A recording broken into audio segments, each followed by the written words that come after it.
அடுத்து இங்க சபையில இல்லாதவங்களை பத்தி பேச வேண்டாம்னு நினைக்கிறேன்.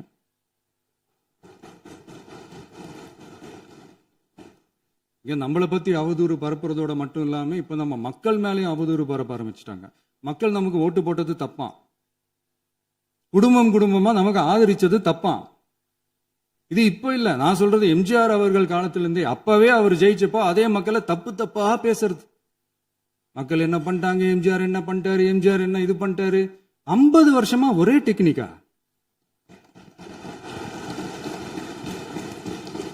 டெக்னாலஜி எல்லாம் மாறி வேற எங்கேயோ போயிட்டு இருக்கு. பஸ் இதுல கொஞ்சம் டெக்னிக்காச்சும் கொஞ்சம் மாத்தினா கொஞ்சம் நல்லா இருக்கும். அதனால மக்களுக்கு யூஸ்ஃபுல்லா இருக்கிற மாதிரி இந்த ஆக்கப்பூர்வமான கருத்துக்களோ ஆக்கப்பூர்வமான யோசனைகளோ இருந்தா சொல்லுங்க. அதை நாங்க டெஃபரெண்டா எடுத்துக்கிறோம். ஆனா அதை விட்டுட்டு இந்த நக்கல், நையாண்டி, சம்பந்தம் இல்லாத பேச்சு இதெல்லாம் பேசிட்டு அப்புறம் முதல்வர் பதில் சொல்லல, முதல்வருக்கு பதில் சொல்ல தெரியல அப்படின்னா அப்புறம் என்ன சோஃபா மாடல் ஆட்சியா? அது என்னன்னு புரியறதுக்கு எனக்கு ரொம்ப நாள் ஆச்சு. இந்த sofa set, table chair, teapoy, furniture பிசினஸ்லாம் வேற எங்க வெளியில போய் பண்ண சொல்லுங்க. அப்படி அந்த பிசினஸ் தான் பண்ணணும்னா நிறைய பிசினஸ் பண்ற மாதிரி வெளியில போய் பண்ண சொல்லுங்க. இங்க சட்டசபைக்குள்ள வேணாம்.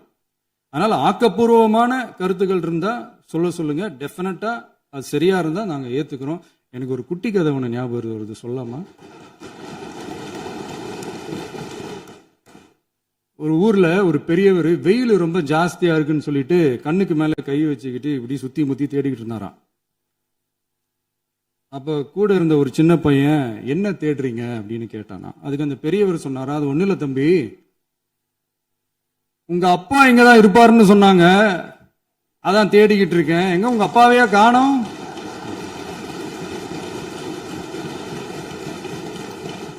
இல்ல அந்த எங்களுக்கும் நக்கலா நையாண்டியா சம்பந்தம் இல்லாத குட்டி கதை இதெல்லாம் எங்களுக்கும் பேச தெரியும்.